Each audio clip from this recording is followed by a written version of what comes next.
Olá, pessoal! Bem-vindos ao canal Português à Mesa. É um grande prazer receber todos vocês aqui para mais um encontro.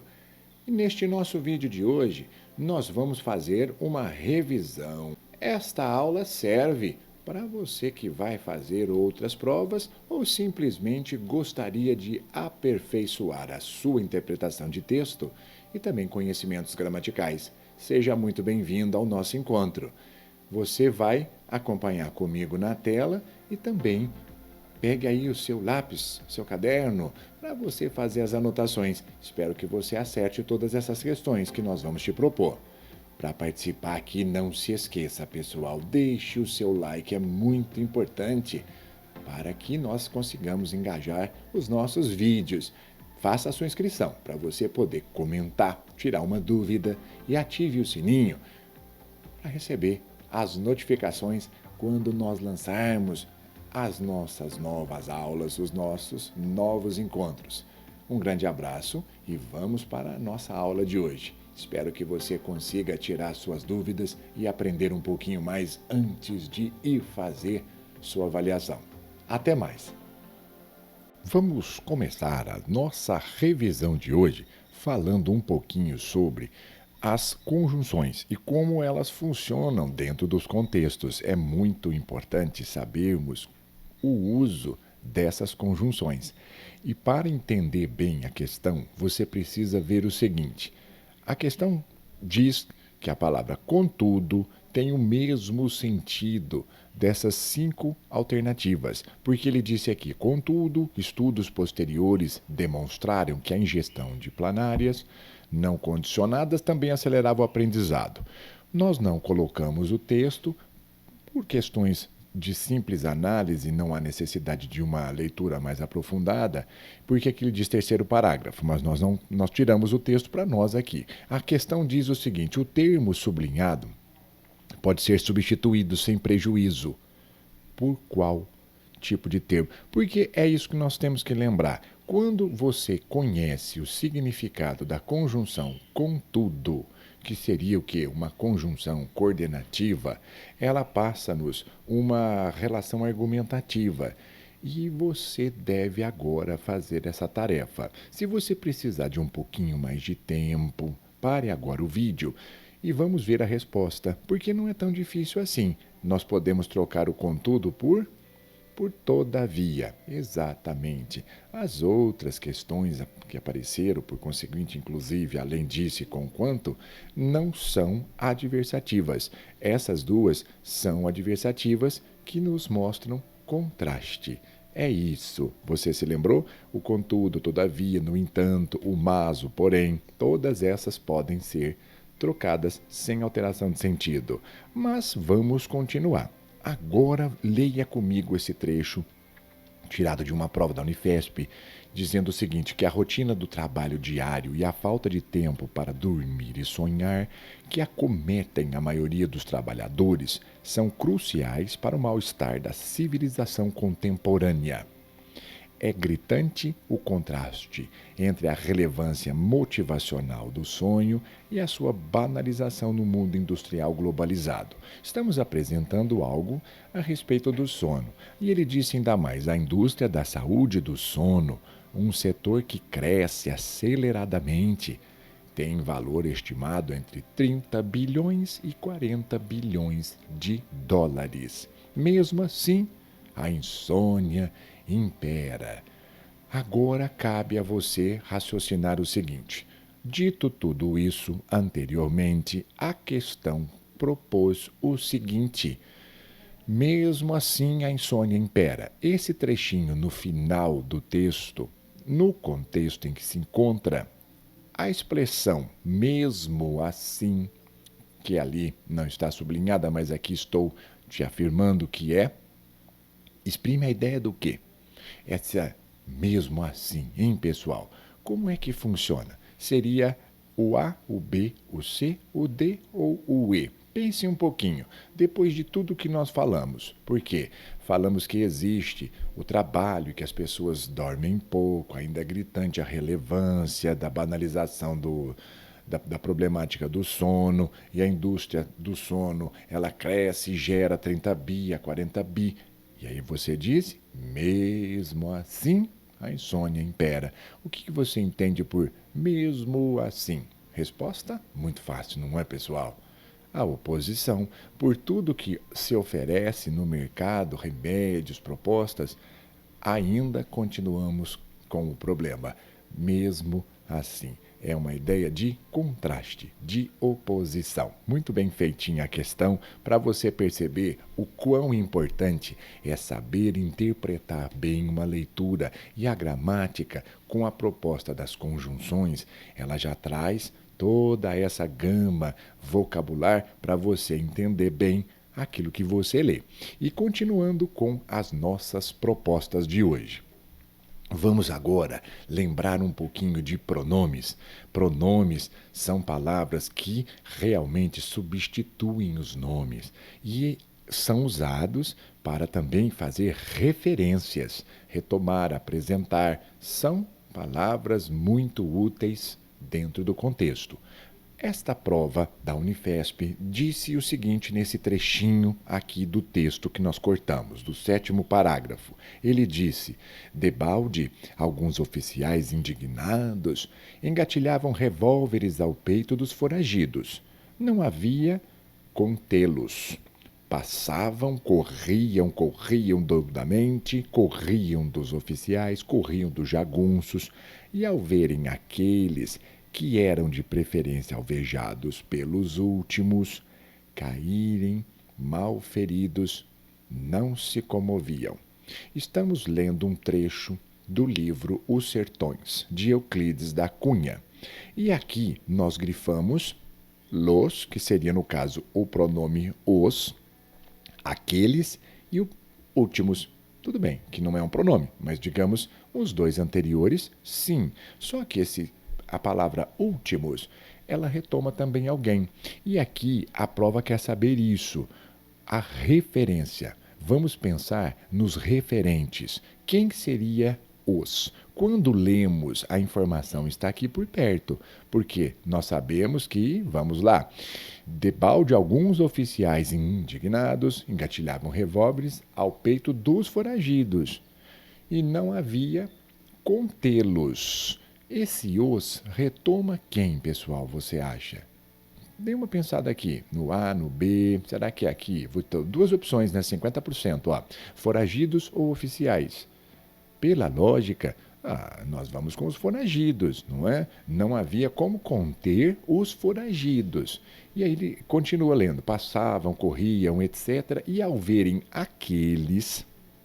Bom, você precisa se lembrar que o pronome demonstrativo aqueles, ele retoma o primeiro item que fora mencionado ali no texto. O segundo seria os foragidos e o primeiro que ele menciona seriam os oficiais que estavam indignados. No caso, nós vamos optar por reconhecer o aquele como um pronome anafórico, retomando o item primeiro, o primeiro item mencionado, no caso, o primeiro substantivo aqui, que seriam os oficiais. E agora nós já temos a resposta, ficou fácil, não foi? E para terminarmos, ele diz ainda pelos últimos. Quem seriam esses últimos? Vamos ler? E ao verem aqueles que eram de preferência alvejadas pelos últimos, caírem mal feridos, não se comoviam. Quem seriam esses últimos? Os jagunços.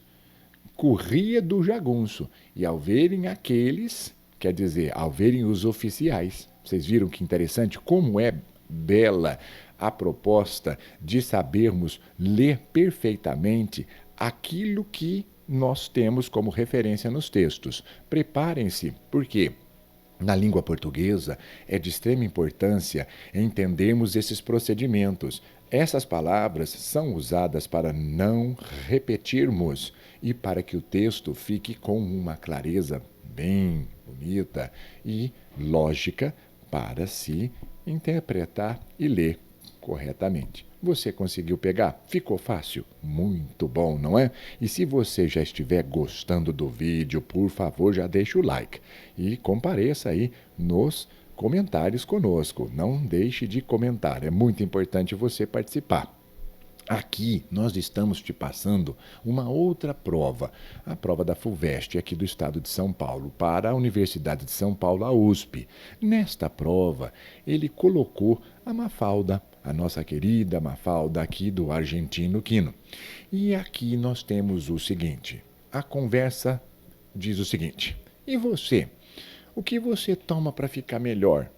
Ela disse: eu tomo distância. Muito bom, é uma brincadeirinha, uma charge inteligente, só que agora você precisa se lembrar sobre o efeito de humor. Efeito de humor é aquilo que você interpreta e que gera em você algum tipo de sentimento.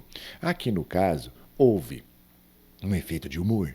E esse efeito de humor presente nas falas das personagens decorre do quê?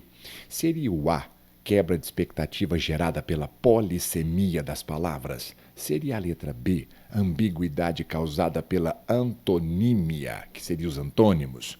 Letra C, do contraste provocado pela fonética, pelo som.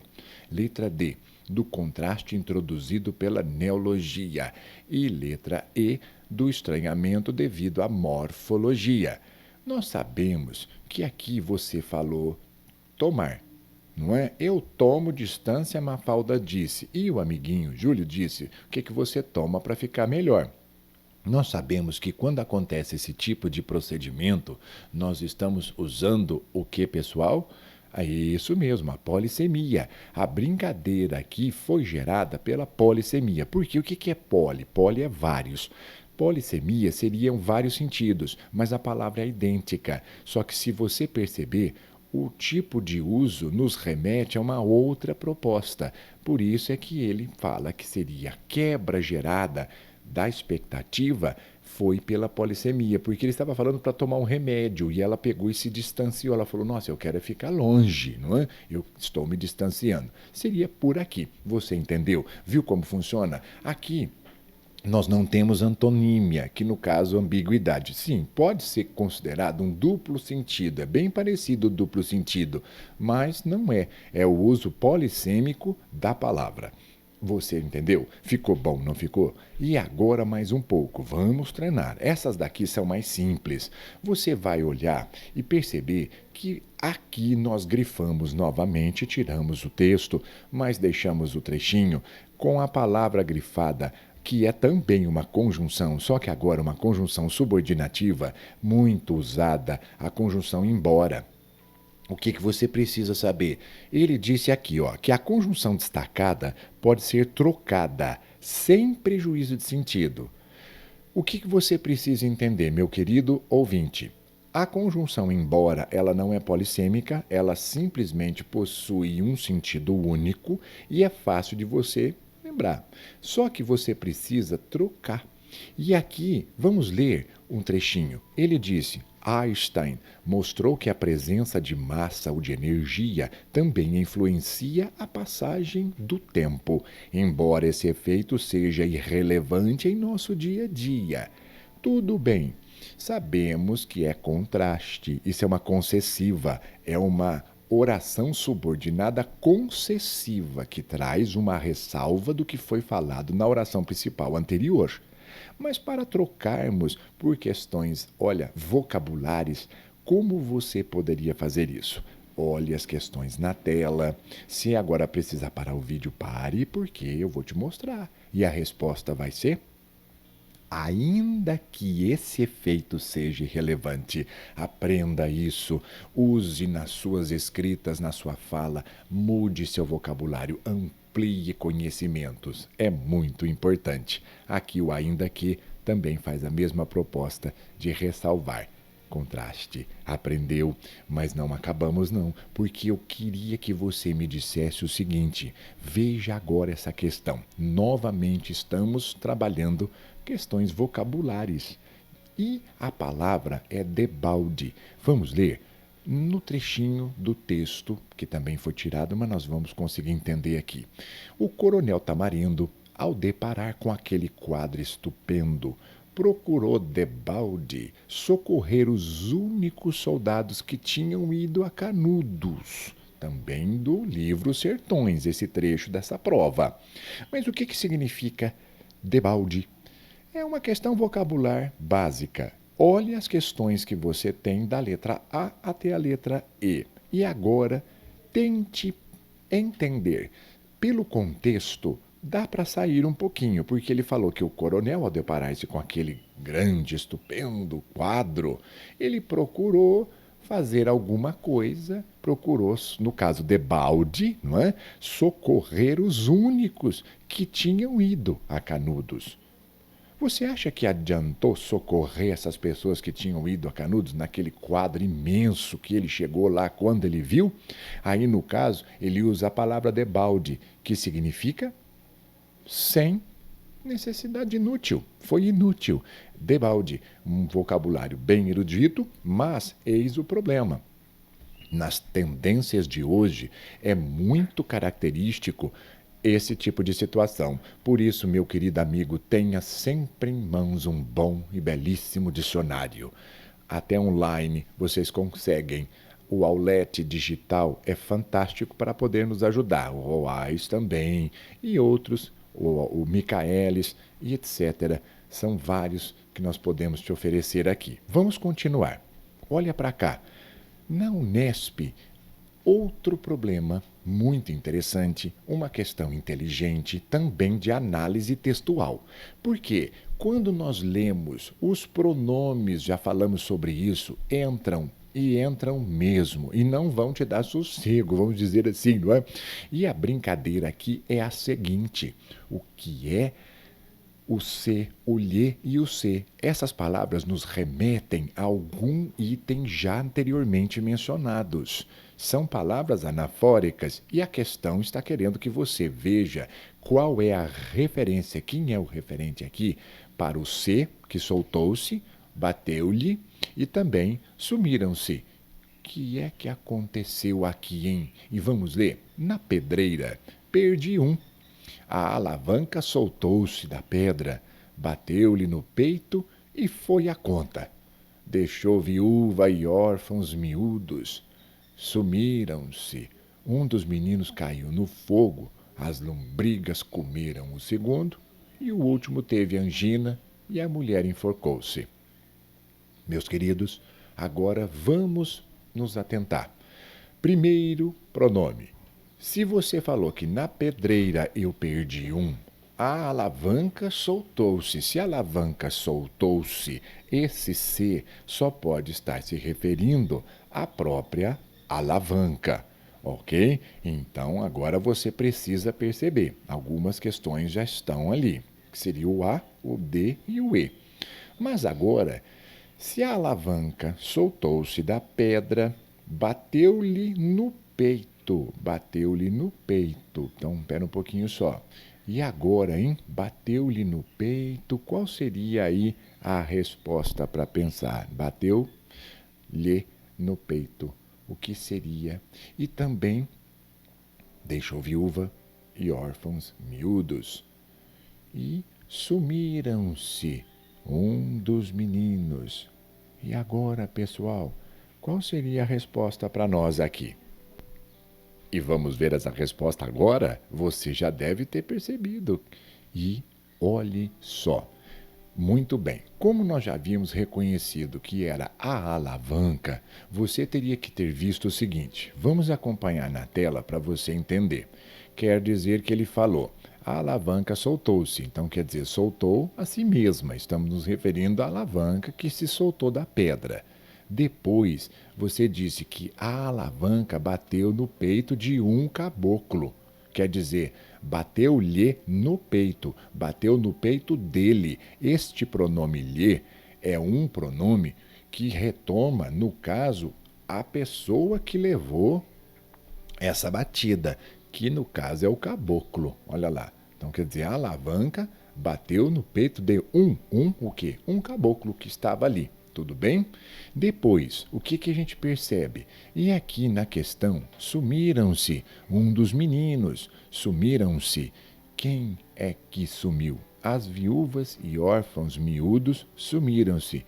Quer dizer, todos morreram de algumas causas. Você viu que interessante? Como funciona isso? Como nós não tínhamos o texto em si, daria para perceber que na pedreira eu perdi um. Esse um seria essa pessoa envolvida que levou aquela pedrada que bateu no peito dele. Veja aqui como funcionou. Você viu?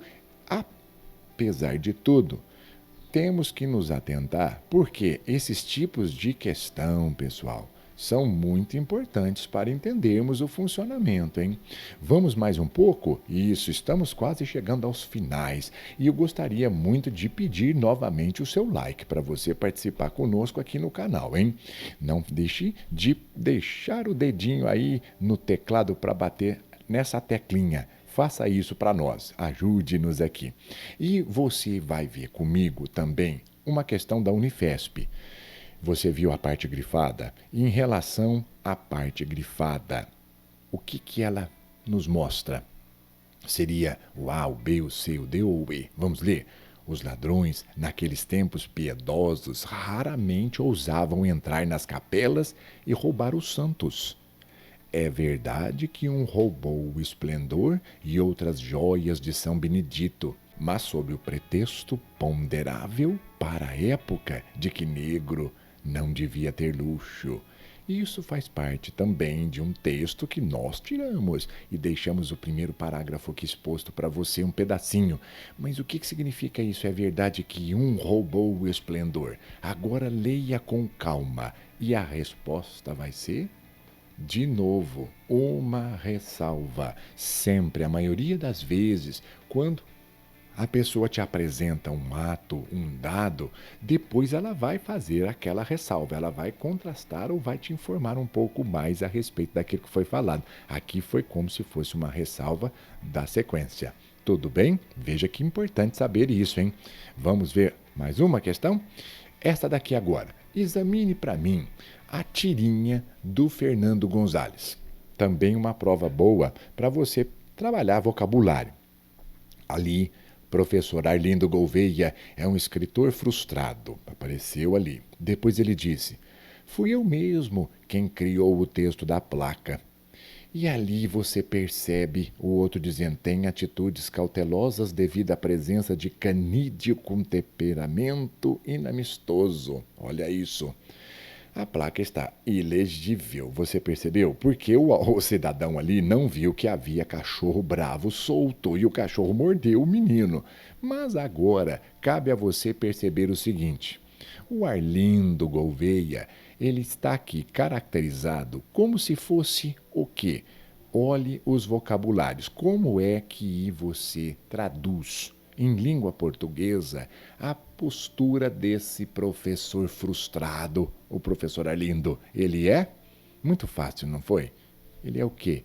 Ele é pedante. É isso, a pessoa que se impõe através da cultura, mas ela não consegue nem passar uma informação que seria uma informação adequada para o outro e não foi útil, por ser totalmente pedante esse professor, diz já a tirinha que ele é frustrado. Muito bom, interessante demais para você aprender. E vamos agora para mais um pouquinho e logo já estamos terminando. Você vai treinar mais uma vez sentidos. Relação de sentido. Isso é muito importante nas provas que você for fazer. Você que está nos acompanhando, continue e vamos tentar mais uma chance para você. Apareceu um textinho dizendo assim: como a doida respondesse sempre furiosa, criara-se na mente infantil a ideia de um equilíbrio por compensação que afogava o remorso. Bom, o que significa essa oração? Como a doida respondesse sempre furiosa? Em relação a isso aqui, grifado, é o quê? Olha só, é uma oração subordinada adverbial. E essa oração subordinada, por ser um advérbio, digamos, ele nos propõe uma circunstância de A, B, C, D ou E. Pense um pouco. Como a doida respondesse sempre furiosa, criara-se na mente infantil a ideia de um equilíbrio por compensação que afogava o remorso. Resposta? Pare o vídeo, pense um pouco e a resposta é fácil, pessoal. é a causa, o motivo daquilo que foi falado na oração principal. E o como ali em cima seria por quê, né? Porque ela respondesse sempre furiosa. Seria o motivo da proposta. Muito bom. E a última questão de hoje, para você já ficar feliz e já fazer, não é? Ali a sua anotação com mais carinho ainda, você vai ler comigo esse cartoon. Aqui está dizendo assim: em caso de emergência, quebre a cara. Perceba a brincadeira com a proposta feita para você. O efeito de humor novamente gerado aqui. Como é que você consegue obter o efeito de humor? Porque você se lembra da questão da Mafalda. Ali foi a polissemia. E aqui? Aqui será o quê, hein? Vamos dar uma olhada? É a expressão facial da personagem, como ele está se portando aqui. Seria o uso de uma ferramenta fora do contexto. A letra C, situação rotineira exposta pela imagem. Letra D, ambiguidade presente na expressão quebre a cara. E a letra E, do emprego de linguagem popular. Agora, mais uma vez, o que você entende por em caso de emergência quebre a cara, não é? Ali no caso seria quebre o vidro, não é? Para poder apertar o botão ou puxar a alavanca, que seria o comum. Aqui ele usou uma expressão chamada quebra-cara. E como é que você vai agir? E a resposta ficou fácil, não ficou? Muito bom, ficou sim, porque isso é uma ambiguidade presente aqui, com a expressão quebra a cara, porque é isso, às vezes, na hora da precisão, a brincadeira é essa, você pode quebrar a cara, e aqui foi um jogo com a proposta do incêndio, que seria ali o extintor para você puxar e acessar. Tudo bem? Você entendeu? A ambiguidade seria um duplo sentido muito bem elaborado para criar o efeito de humor e obter aqui a proposta que o autor queria te passar. Meus queridos, eu espero que possa ter te ajudado e eu desejo-lhes uma boa prova e também espero que você possa ter melhorado um pouquinho mais os seus conhecimentos depois de ter assistido ao nosso vídeo. Um grande abraço e eu te encontro em nossas próximas aulas, em nossos próximos vídeos. Até mais, pessoal!